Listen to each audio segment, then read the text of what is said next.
Hi, everybody. I'm in my kitchen today. I'm sitting at my daughter's little kid table and recording. Hi, baby. Hi. What are you eating? O's. O's? Ah. You're the best. Ah. Yeah. Okay. Go eat your O's and watch your movie. Oh yeah. Oh, yeah. Oh Oh, kids. Anyways, she's watching a movie. It is the middle of the day, so I thought I'd try to just do this now because I didn't make a video yesterday, and I felt really guilty about it because I really, really, really wanted to make a video. So here I am now today. It feels weird seeing myself in the camera with my hair not all over the place, but I just got out of the shower. And look at how gross my hair is. There's this hunk of hair right here. I just got out of the shower moments ago and it's already dry and like nasty. Ugh. But my coffee pot just stopped, so my coffee's done brewing. So let me pause, you guys. I'll get my coffee and we can jump into it and get started. And we're back. yeah. Coffee. So fun fact, I don't really like flavored coffee. But Green Mountain makes some flavored coffees that are fantastic. This one is brown sugar crumble. And it's so good. I love it so much. But anyways, so today I wanted to talk to you guys about... I don't really know how to just say it except Mr. Rogers. We're going to talk about Mr. Rogers today. I don't know. It's hard to get comfortable on this little kid seat. I don't know how many of you grew up watching Mr. Rogers, are familiar with Mr. Rogers, or how many of you saw the recent documentary, Won't You Be My Neighbor? But I just watched that this weekend.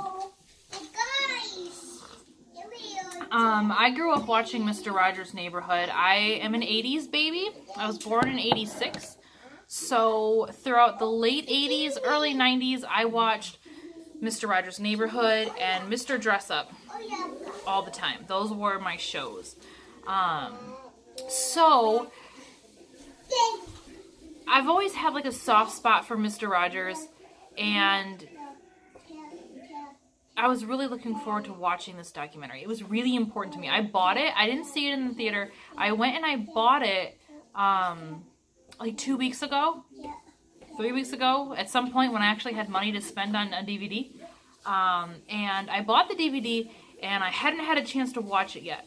So Saturday, my husband had a video game date with his brother, and I was like, that's fine. I don't care. I'm gonna watch my Mr. Rogers movie.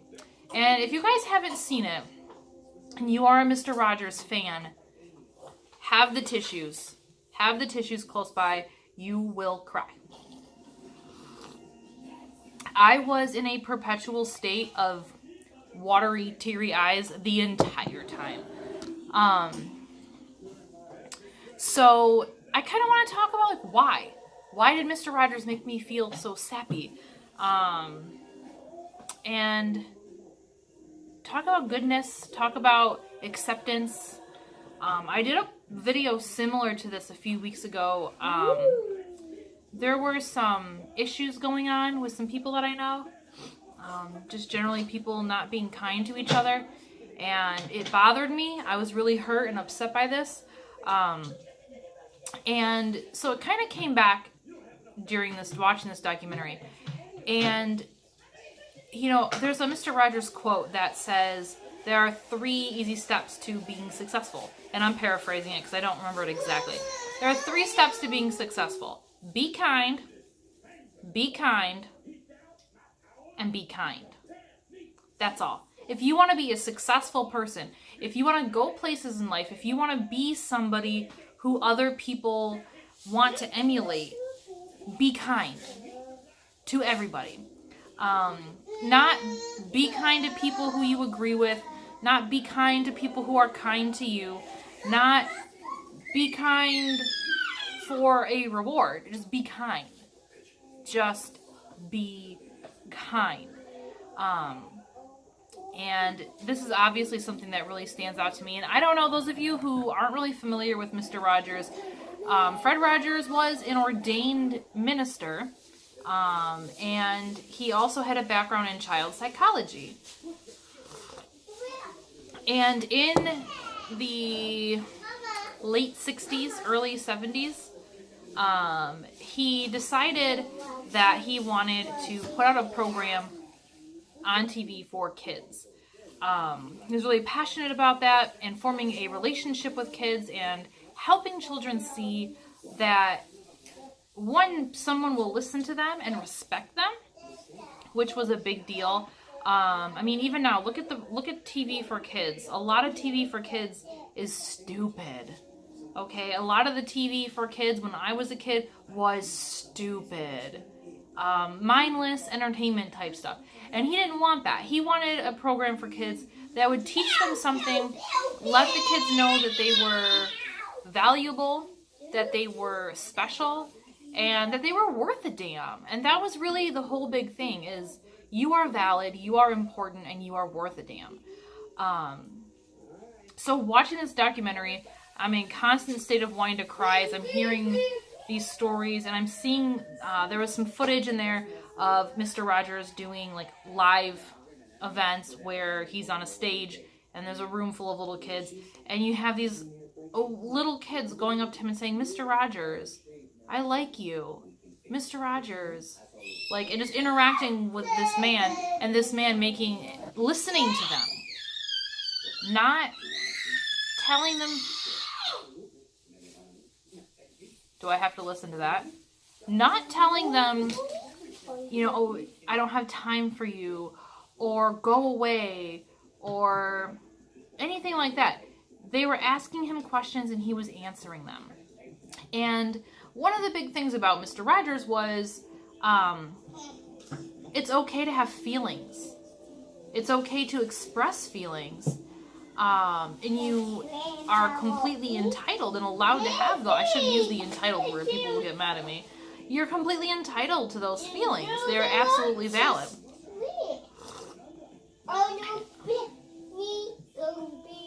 I don't know what she's doing back there.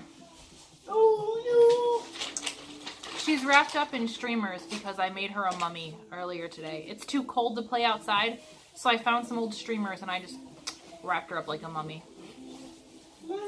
That was fun. Yes, baby.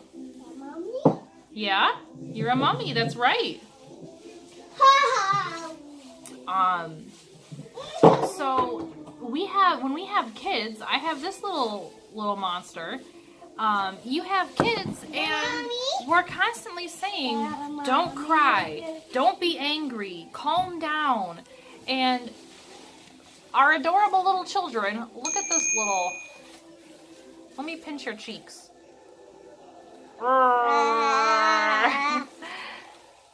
This adorable little munchkin has valid feelings too. Just because she doesn't know how to express them the same... Oh, you can do mine. Just because they don't know how to express their feelings the same way that we do, doesn't mean that whatever is going on in their little world, they're not angry or scared or frustrated. And Mr. Rogers connected with that. And... Ow. Honey, please don't do that. Please go watch your movie. Watch your movie. Watch the penguins. We're watching Happy Feet. So anyways, as an adult, this was important to me because I can look back and I can recognize the impact that Mr. Rogers has had on an entire 2 generations. I mean, my mom watched Mr. Rogers as a child. I watched Mr. Rogers as a child. Multiple generations grew up with this man, and I can see the way that he impacted and influenced the world. At a time when there was still, very awful racial tensions in the country, worse than, now, obviously, Mr. Rogers has a black man on his show in the role of authority as a police officer. And, I'm sure you guys are familiar with the story. Mr. Rogers is sitting in a chair outside, cooling off his feet in a little kiddie pool with a hose, and he invites the officer, Officer Clemens, to sit next to him, to take off his socks and shoes, and soak his feet in the pool. And Mr. Rogers rinsed off his feet, dried his feet and legs, and they had a conversation. Mr. Rogers didn't see, this is a person who's different than me. This is someone who is less than I am, that I am somehow better. Get out of here. Even though he grew up very privileged, your hair is a mess. Even though he grew up very privileged, he didn't see differences in people. He saw people as people that deserved love and deserved kindness and deserved fair, equal treatment. Mommy. This is going to be the most distracted video that there is. I'm sorry, guys. I hope you don't mind, little munchkin. Moira, can you say hi? Hi. Say hi, Internet. Hi, Lily. So, I just want to, spread that. I wanted to talk about that. I wanted to express Mr. Rogers, wins. Honey, no one wants to see you eating Cheerios. No one cares. Cover up your mouth. Mr. Rogers also had a quote. He quoted his mother and said that when he was small and he would get scared, his mom would tell him to look around and find the people who were helping. That there would always be someone helping. And that's just that idea that we should always look for goodness and look for kindness and stop focusing so much on all the negativity. There is going to be negativity. There is going to be awful things that happen. But if we focus instead on the good things, on the people who are helping, on the little kids eating Cheerios. Yes, baby. I see that. That's gross. Can you put that in your mouth? Then the world can be a better place. At the end of the documentary, when it talked about Fred Rogers' impact on society, it talked about how he had retired. It was 2 years before he ended up passing, and it was 9/11 happened. And he was asked to do a special, return to Mr. Rogers. The show had been off the air for a while, and do a special Mr. Rogers kind of episode to help. He was brought in anytime there was a national emergency or a national state of grieving or something. Mr. Rogers focused on it and dealt with it and addressed the issue. He has an episode about assassination after Bobby Kennedy was assassinated. He has episodes that deal with various things that happened in our society over time. She's trashing the house. I can't handle that. It is what it is. I'll clean it later. So after 9/11, they asked him, can you speak to the country, to the children in the country? Because the children are confused. The children don't know what to do with what's happening. The adults can't process it, let alone the kids. And Mr. Rogers did the episode, but he had said something about how he didn't know if he could really reach anyone. That things just seemed so bad. He didn't know if people would listen to him or anyone would care what he had to say. But they did. They did care. And after he passed away, I don't remember who specifically it was from the documentary. I want to say it was his wife or one of his sons. Was talking about that there's a lot more people in the world like Fred Rogers. That there are people out there who are looking for the best in other people, not assuming the worst about somebody or a situation, trying to help, trying to make a difference, and trying to make people feel, whether they're children or adults, that you are important. Get your head out of here.